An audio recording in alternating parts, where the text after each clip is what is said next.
Hello, good evening. Ooh, 3 people on already. That's good. Hope you're enjoying my lovely start screen. This is really just, as I said, a description. I was just having a play around with divide mode. And I thought, oh, hi Bella. Yeah, that is the correct pronunciation of your name, isn't it? So I'm terrible with names. Now, you've probably seen divide blend mode in various of the products. It's not one I've ever really seen an explanation of. Did a little bit of digging, and what it seems to do is, if you consider the RGB values or CMYK values, it divides for each colour the value of the top layer by the layer underneath it, which is it's interesting to say the least. Apparently you can use it to fix white balance as well,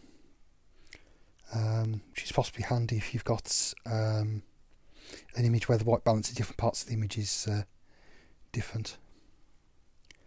So what I've been playing around with is you pop a photograph or an image of some sort into your top layer. So these top ones are some essentially like bits of newsprint, ordered off Wish. Thought they were interesting images. So I'll start with this one. Fairly basic image, a few different colours. The paper's brown, so basically red and... Oh, hi Sarah.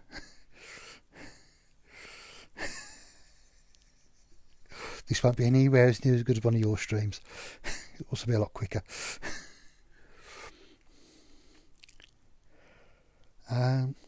So essentially what I found is you pop a picture in your top layer.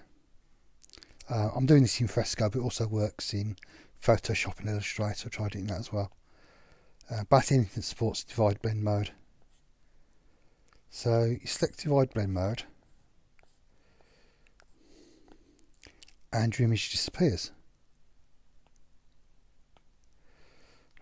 So you go back to the layer underneath. Oh, hi Annika. Or is it Annika or Anika? Or Anika? And since if you've just been watching Adobe Live, you've seen Carl was talking about the watercolour brushes. So I'll play with them. So if I go with watercolour wash flat, I'll pop the flow up a bit and make it quite wet so it'll run. Oh, Anika. Okay, well, I'm sure we'll chat at some point. So I've put some colour. Now I'm painting on the layer below the photograph here. So if I just paint across,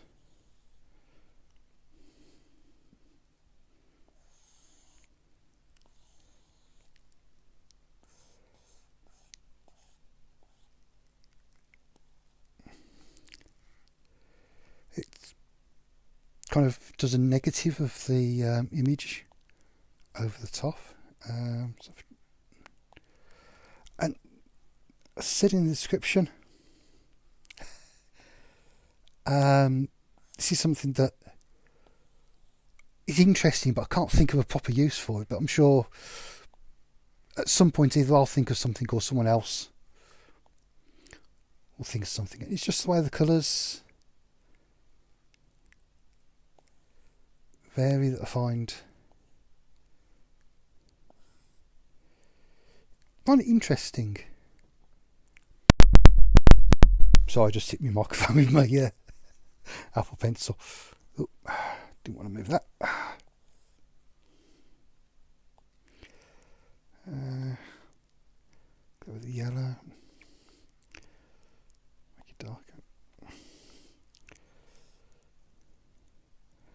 the way the... Hi Laura. I'm not used to a crowd this big.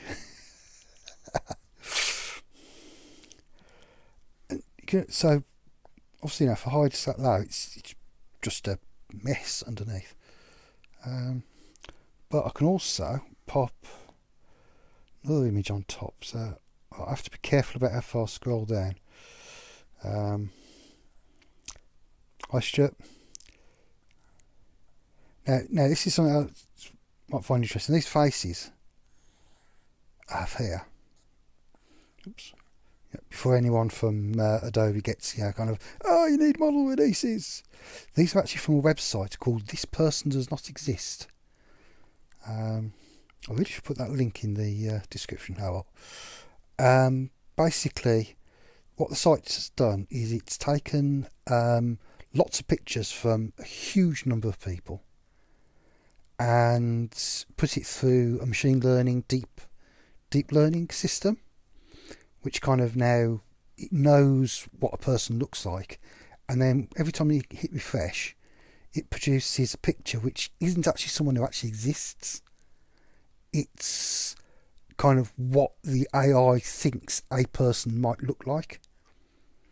So if I put up this young lady,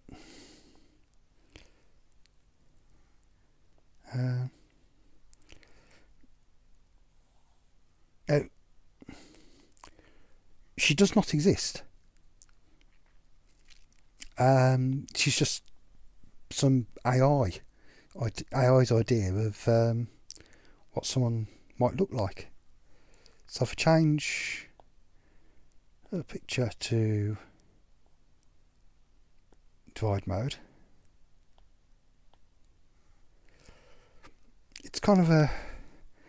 It reminds me a bit of who was it? It's a guy called Clarence something. I think he's Dutch. He does a lot of kind of I describe as cyberpunky type images,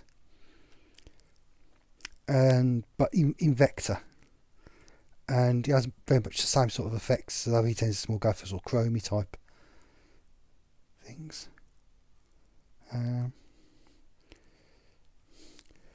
So that's it really. I mean, this is a very, very short...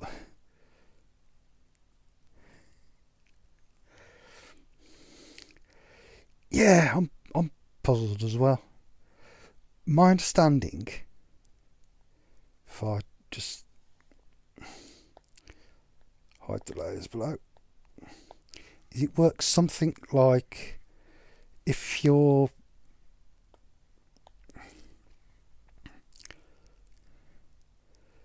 If, say, you're painting with a red value of 100, and the image you've got over the top in divide mode is say a red value of 10, then it divides them and that gives you a red value of 10. Or possibly it's the other way up, but same difference. One thing I have noticed is, and I tried this out because someone in Kyle's stream about brushes asked a question with the watercolour brush about whether you could use the watercolour brushes with shapes. So if I do 3 do the chat. So wrong one. So we go for shapes. Yeah, the colour's black. So if I do a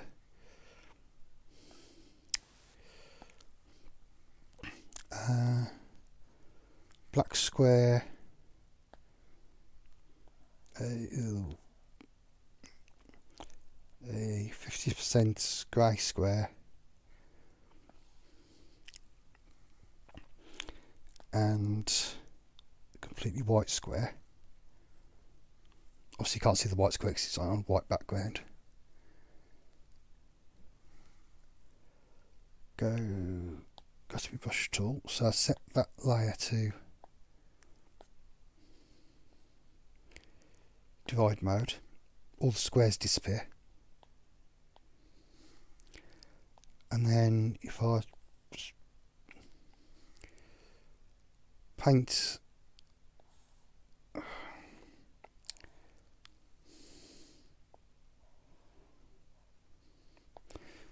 on a layer below in red,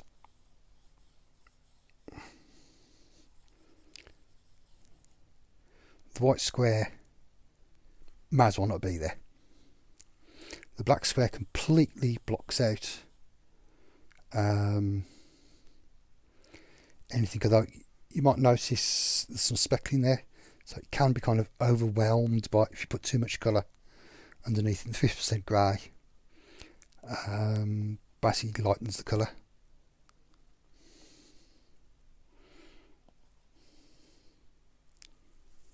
So yeah, I think it's the other way up.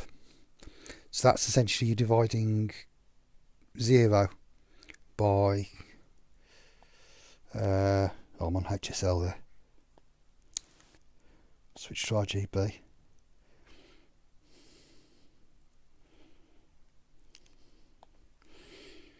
So you're dividing you're dividing, what was it, 126 by 0, which gives you infinity, which maxes out at 255. Yes, Stuart. I'm streaming directly from Fresco. There's essentially 2 ways to stream.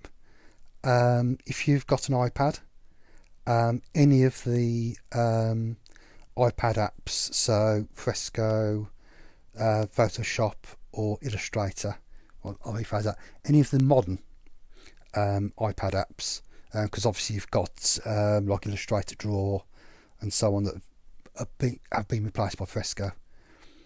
You can stream directly, so hopefully this won't break my stream, but if you click on the share thing, there's an item at the bottom. Let's just start streaming, and you don't need any sort of special software or special permission to stream from those. If you want to stream from your desktop, then you need to get some things set up on the Adobe side, well, Adobe/Behance side, and probably best to talk to Ryan Selvey on the Behance Streamers Discord, which I'm actually using a headset, but basically, yeah. What, am I too quiet or too loud?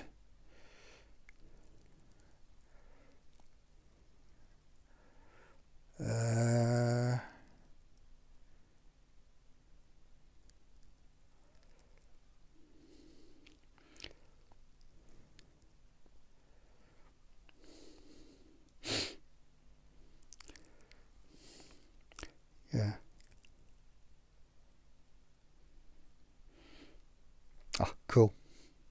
Yeah, I'm using just a MPEO 4 Gamers headset. It's about 15-20 quid from Amazon.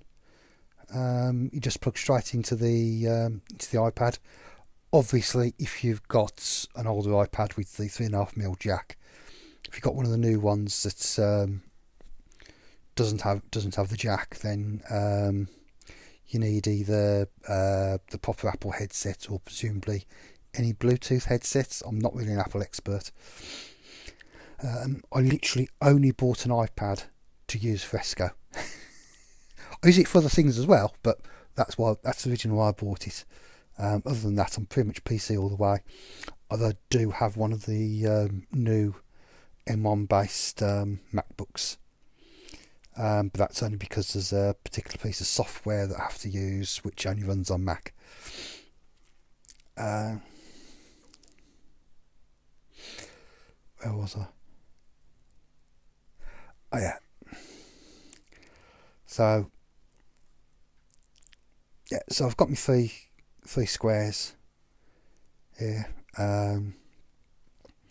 Yeah, so they're dividing, in this case, the red value, because there's only red in this colour, by 0, so you get 255, which is the maximum.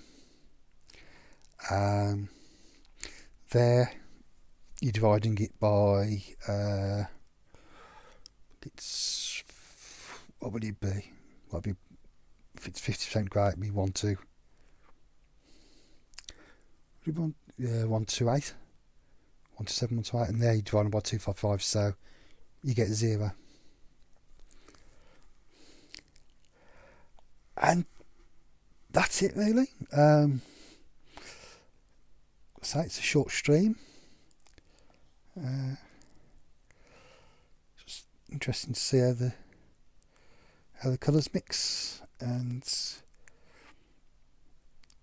yeah, so you can drop things, drop images. So if I hide me squares, see the colours, and if I hide this imaginary young lady.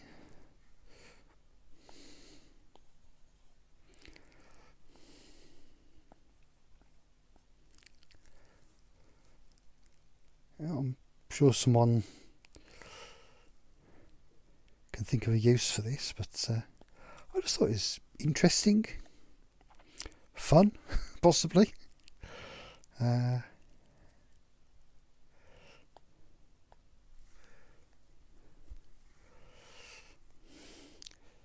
So again, trying not to go down too far, because so I have some, how was Voodoo Val described it? Some anatomical reference. Actually, no. Shouldn't have put that one on. I've forgotten about what the text said.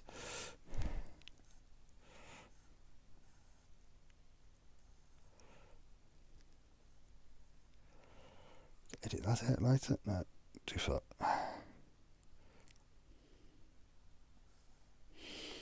So I'll drop another one of these imaginary young ladies on.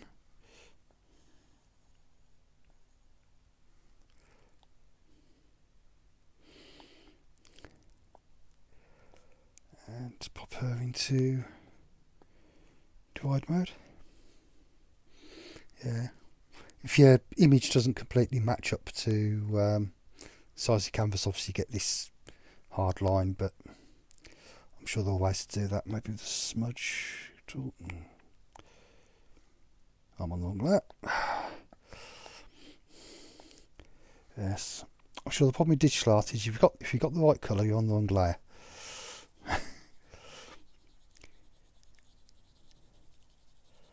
And if you've got the right colour and you're on the right layer, you've got the wrong brush.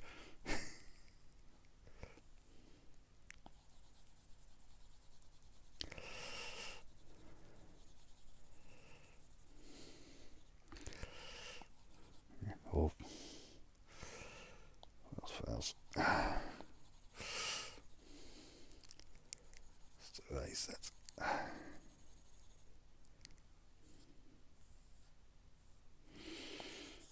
I always forget to turn on the blue dot that tells you where I'm touching. Oh.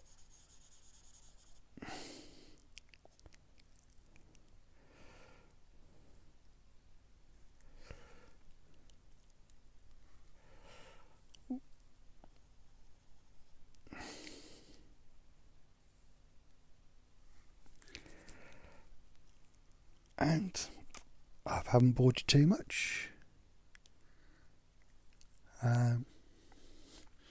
So just watching the delayed version on the screen. Yep. I will to that site in the chat.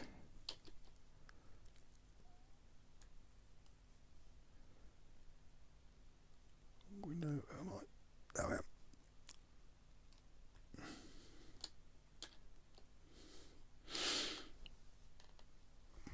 Yeah, that's linked to the site for. It's interesting to see the faces it comes up with. Occasionally, you get one that's a bit distorted. Saw one that appeared to have some sort of hair-based spike straight through their nose, which was interesting to say the least. But it's handy for if you just need a random picture of something that looks like a real person but isn't. Maybe for reference, maybe if you need something on a stream where it's not a real person, so you don't need a model release. I did wonder if maybe because on Adobe Stock you can only upload an image of a person if you have a model release. If you needed to, like, say in a street scene, replace someone's face, find a similar looking face on this site and replace it with that. Don't know if they'd go for it, but it'd be worth asking the question. So, thank you very much for watching. Hope I didn't bore you too much. No doubt see some of you later in what's it called, Art Club. If you're not an art club, join. It's a wonderful bunch of people. It's on the Adobe Illustrator Discord, which I suppose I should get a link for.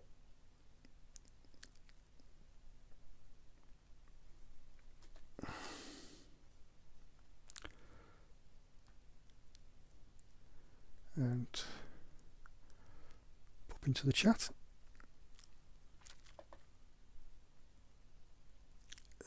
Where's the... These white people.